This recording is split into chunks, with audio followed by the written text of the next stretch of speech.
Amigos de BPI TV, hacemos este contacto desde Valencia, Estado Carabobo, les reporta Fabiola Mouso. Nosotros de inmediato vamos a conversar con el presidente de CAPEMIAC acá en el Estado Carabobo, Óscar García, quien nos va a dar un balance un poco de los últimos acontecimientos en materia económica del Ejecutivo Nacional. Vamos a escuchar sus declaraciones. Bueno, buenos días a todos y gracias por la entrevista. De verdad que estamos viviendo un momento de, como siempre, de angustia, de incertidumbre, y es un momento difícil para el país porque cuando uno de los empresarios estamos esperando que nos llamen a una reunión, llamen a los sindicalistas, nos convoquen justamente para antes de tomar estas medidas, que no sabemos si son medidas o son, ¿cómo llamarlas? Porque en verdad que ponen en sosiego a todo el ciudadano común. Medidas que lo que hacen es, por ejemplo, por hablar algo sencillo que es el aumento del salario. Nosotros o estamos de acuerdo con que el aumento del salario es justo porque lo que el 5 millones, lo que venía ganando antes de esta pronunciación, que no lo hemos visto en Gaceta todavía, del presidente, era muy poco para el ciudadano que va a comprar y que no le alcanza ni siquiera para comprar un cartón de huevo y un paquete de pasta. 150 millones de bolívares fuertes, pero 180 millones de bolívares fuertes, que equivale a 1.800.000 bolívares del soberano. Pero resulta que, fíjense algo, la canasta básica cerró el mes de julio sobre los 1.000 millones de bolívares. Entonces ya ese sueldo quedó en nada. Pero veamos otro punto también importante, no más importante uno que otro, que fue el incremento del IVA, que pasa de 12 a 16%. Entonces, el punto no es justamente aumentar el IVA, sino cómo estimulas al sector empresarial para que esas empresas que estatizaste vuelvan a ser productivas, porque las empresas que fueron estatizadas no son productivas, entonces esas empresas no pagan IVA. Cuando en otros países incentivan al sector empresarial a que se instale, vengan más inversiones, pero ¿cómo vas a traer inversiones cuando estás incrementando justamente al que va a producir? Y cuando no sabemos ni siquiera cuál es el presupuesto del gobierno nacional, cuánto es el gasto. Fíjense algo importante, ¿cuántos meses tienen y cuántas semanas tienen las enfermeras, los enfermeros haciendo la huelga porque están pidiendo un sueldo justo? Y entonces, si no había para pagarle a ellos, ¿cómo se va a aumentar el sueldo? Cuando ese sueldo lo que va a hacer incrementar son los precios, porque cuando una empresa tiene una nómina desde 1 hasta 5, 10, 20, 30, 100 empleados, 200 empleados, ¿cómo se traduce de que tú vas a aumentar el sueldo a los trabajadores? Quien va a pagar la nómina somos nosotros. Eso se va también justamente a las prestaciones sociales. Y entonces, ¿de dónde va a salir ese dinero para pagar las prestaciones sociales? Del bolsillo de nosotros. Pero, ¿cómo podemos aumentar nosotros el sueldo cuando nosotros no se va a aumentar lo que nosotros producimos? Pero algo todavía más crítico. Seguimos con sectores totalmente deprimidos. El sector metalmecánico no recibe una lámina de hierro desde hace 2 años. Y ese sector está sin producir nada hace 2 años. Y entonces ese sector, ese empresario va a tener que aumentar su nómina a ese nuevo sueldo. Pero el sector plástico, somos un país petrolero con la reserva más grande del mundo y que entonces desde octubre no recibimos ni siquiera 1 gramo de polímero, cuando la base del polímero es el petróleo. Y entonces, si no estamos incentivando, si no estamos aumentando la producción, porque no hay materias primas, y quien genera las materias primas es el gobierno, y entonces creamos estas medidas económicas que lo que hacen es justamente enredar más las cosas, enredar más al ciudadano común, porque ¿cómo hace el ciudadano común? Otra de las medidas que el gobierno mencionó, que fue el aumento de la gasolina, y que para poder echar gasolina, nosotros en nuestros vehículos tenemos que tener el carnet de la patria, y el que no los tengan, vamos a pagar la gasolina a precio internacional. Él no dijo quién va a pagar de verdad la gasolina a precio internacional. Un momentico, nosotros no estamos diciendo que no voy a aumentar la gasolina, pero no el precio internacional, porque el precio internacional es $1 por galón. Y entonces, ¿cómo se traduce eso? ¿Cuánto es $1? Otra cosa que el presidente mencionó, vamos a anclar la moneda, el bolívar soberano, al petro, a una moneda virtual que ni siquiera es reconocida a nivel internacional, que ni siquiera tiene sustento, porque la volatilidad justamente del combustible nuestro o del petróleo, del precio del petróleo, es volátil y no hay garantías para Venezuela, porque el precio, la producción petrolera venezolana va palo abajo, y vamos a llamarlo así, va hacia abajo, porque no hay taladros perforando pozos petroleros, no hay estimulación de los pozos, las refinerías nuestras están paradas, los trabajadores se han ido. La producción nuestra es la producción más baja en la OPEP. Cuando nosotros éramos un país que producía más de 2 millones de barriles diarios, ahorita no estamos produciendo ni siquiera 1 millón de barriles diarios. Entonces, ¿de dónde va a salir ese dinero? Y un anclaje de una moneda virtual que naciendo murió. ¿Y por qué murió? Porque la mayoría de los países del mundo no reconocen esa moneda virtual, no tiene sustento. Entonces, ¿de qué paquete estamos hablando? ¿De qué medida estamos hablando? Más pobreza, más desempleo, más incertidumbre, más empresas paradas. No hay de verdad un estímulo hacia nosotros. Pero algo, como creo que lo mencioné al principio, la OIT establece que cada vez que se va a hacer un cambio de aumento de sueldo o se va a hacer un cambio en la producción de un país, se tiene que hacer una reunión tripartita. Es el gobierno, por supuesto, el sector sindical y el sector empresarial.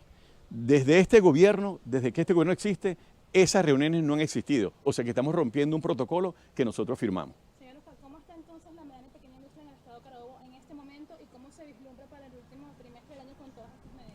Oye, grave, mal porque lo dije, no hay materias primas, no hay insumos para los transportes nuestros, para el sector de transporte, para traer y llevar los insumos nuestros. Lo vemos que los trabajadores nuestros, los pocos que quedan para llegar a su fuente de trabajo, tienen que caminar 20, 40 cuadras para montarse en una perrera, mal llamada perrera, este transporte, y entonces, oye, de verdad que es una incertidumbre, de verdad que lo que crea es zozobra, de verdad que no hay una claridad en el futuro inmediato de este país. ¿Trabajan a qué capacidad actualmente? Como lo mencioné, el sector metalmecánico está parado hace 2 años y el plástico está parado desde octubre. Y el resto de los sectores, que son 11 sectores que tenemos, están a su capacidad, la capacidad más baja, una 20%, cuando mucho 30%. O sea, la capacidad de producción es irrisoria. En lo que va de año hay empresas de la pequeña y mediana industria que hayan pues cerrado sus operaciones, que hayan tenido que cerrar, pues bajar la Santa María precisamente por la condición país. Mira, yo creo que nuestro sector hay que darle de verdad un premio a los empresarios venezolanos, a todos los que se quedan acá, los que nos quedamos acá, porque el que nombré, el metalmecánico, de verdad que nosotros recorremos y hemos ido a esa empresa y da lástima, de verdad, cuando un empresario que fue exitoso, que puso de su dinero para generar bienestar, para generar fuente de empleo, y que fueron empresas, inclusive hay una que exportaba para la NASA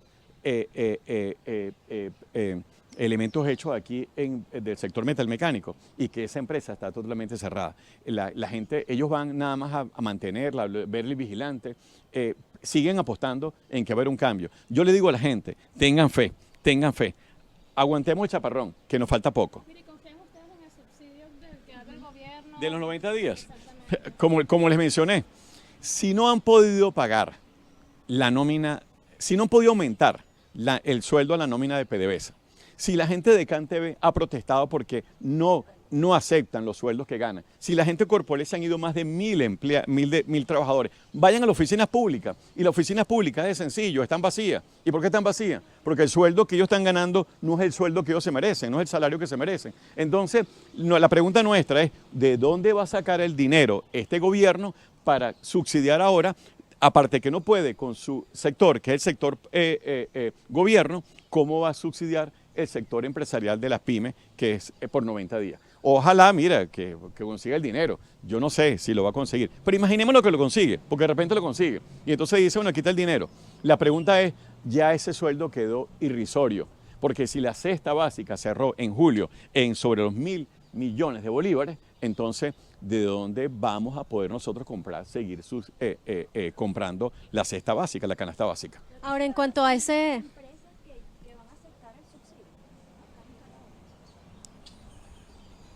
Yo le voy a responder como le respondí en estos días. Hay credibilidad, es la pregunta, ¿hay credibilidad? Nos dijeron y nos están diciendo a nosotros desde hace ya 2 años que al sector metalmecánico ya le va a llegar la materia prima. Y tenemos 2 años esperando. Pero nos dijeron desde octubre del año pasado que en noviembre llegaba la materia prima, que en diciembre llegaba la materia prima, que tenemos que reunirnos con ellos. ¿Y cuántas veces nos hemos reunido? Entonces, ¿dónde está la materia prima? Es la pregunta. Que los repuestos para los autobuses, para los camiones, para los transportes nuestros ya iban a llegar. ¿Y dónde están esos repuestos? No hay repuestos. Entonces, no hay que tener lentes para ver, o que no hay que, de verdad, lo que está a la vista no necesita anteojos. Que vemos un sector que, algo sencillo. Mire, cuando montaron la planta de YouTube, que la montaron en el Yaritagua, estado Yaracuy, cerca de la ciudad de Barquisimeto, hicieron todo aquel evento porque ahora sí van a haber transporte en Venezuela. ¿Dónde están esos autobuses? O sea, ¿qué es creíble aquí? Cuando dijeron que sí íbamos a tener caucho, no tenemos los cauchos. Y ahora las baterías las regulan y el precio lo regula el gobierno. ¿Dónde están las baterías? ¿Cuántas colas hacemos para conseguir la batería? ¿Cuántas colas hacemos o cuánto esperamos para comprar unos cauchos? ¿Dónde están todos los repuestos que necesita el sector empresarial? ¿Dónde está? La pregunta es que ¿dónde están? Ahora, ¿Están funcionando PDVSA? Ahora, en cuanto a este subsidio, ¿esto no podría significarse entonces una intervención, por ejemplo, a las empresas privadas? Hay ese miedo, por supuesto que sí, que es que para podernos nosotros dar el subsidio, nosotros tenemos que entregar la nómina y entonces ellos tienen nuestra nómina. Mira, a mí eso no, ¿verdad?, me tiene a lo mejor sin cuidado. Pero si ellos van a tomar las empresas, yo le hago una pregunta: ¿qué empresa que el Estado ha tomado está funcionando siquiera 20%? Algunas están totalmente cerradas, comenzando por el sector alimentos. Las tierras que el gobierno quitó, esas tierras, hay sembradíos, hay siembras para donde tengamos capacidad para los alimentos que nosotros necesitamos. No, esas tierras fueron abandonadas. ¿Dónde están los fertilizantes que generaba Pequibén? No hay fertilizantes. Y entonces, ¿qué van a hacer ellos con que tomen nuestras empresas? Bueno, se va a convertir Venezuela en una Cuba, porque pareciera que vamos a ese camino, que el gobierno cubano tomó el control de todas las empresas del Estado. ¿Y cómo está Cuba?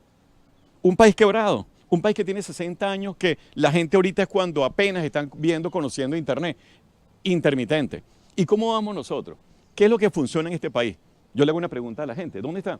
Las clínicas no funcionan, pero los hospitales funcionan. Las clínicas no funcionan porque no tienen insumos. Pero ¿dónde están los hospitales nuestros? Funcionan.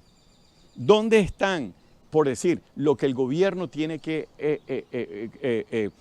qué es lo que está implícito en nuestra Constitución? La educación, la salud, la infraestructura del país, la electricidad. Nosotros éramos un país que le vendíamos electricidad a Colombia y a Brasil, y ahora resulta que tenemos unas ciudades oscuras. ¿Dónde está el agua? Uno de los países con mayor sistema hidroeléctrico del mundo. Tuvimos la represa más grande del mundo, la represa del Guri, y que ahora nosotros no tengamos agua, nos bañamos con agua podrida, hedionda, y no tenemos agua, con la capacidad que tenemos nosotros. La pregunta es: díganme qué el gobierno bueno puede presentar al país, que ellos funcionen. Los nombres nuevamente, repito, comenzando por PDVSA.